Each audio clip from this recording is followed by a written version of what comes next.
আসসালামু আলাইকুম ওয়া রাহমাতুল্লাহি ওয়া বারাকাতুহু। আলহামদুলিল্লাহ, আমরা একটা মদিনার খেজুরের বাগান দেখার জন্য আসছি।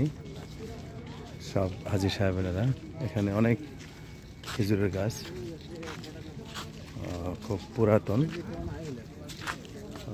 আসলে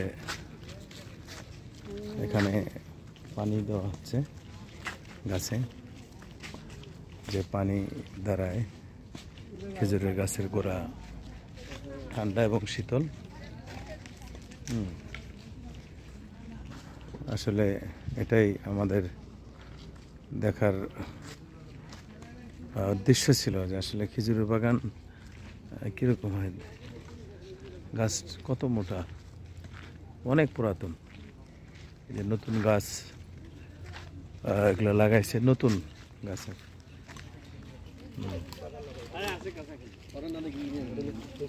এখানে খেজুরের একটা আড়ত আছে, এখানে মানুষ হাজী সাহেবরা আসে এবং খেজুর ক্রয় করে।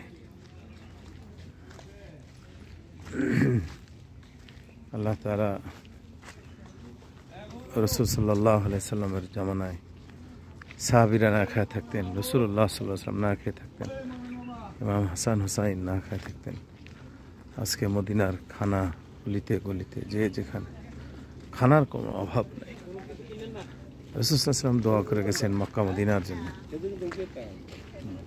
এই জন্যে আমরা আলহামদুলিল্লাহ, আমরা আপনাদেরকে খেজুরের বাগান দেখার সৌভাগ্য হলো। দেখেন, অনেক দূর, বিশাল বড় বাগান, বিশাল বড় বাগান।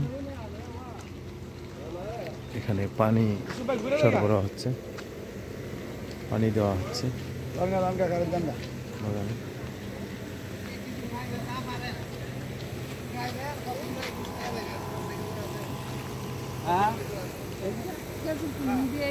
না কিছু যা পারেন খাইবেন।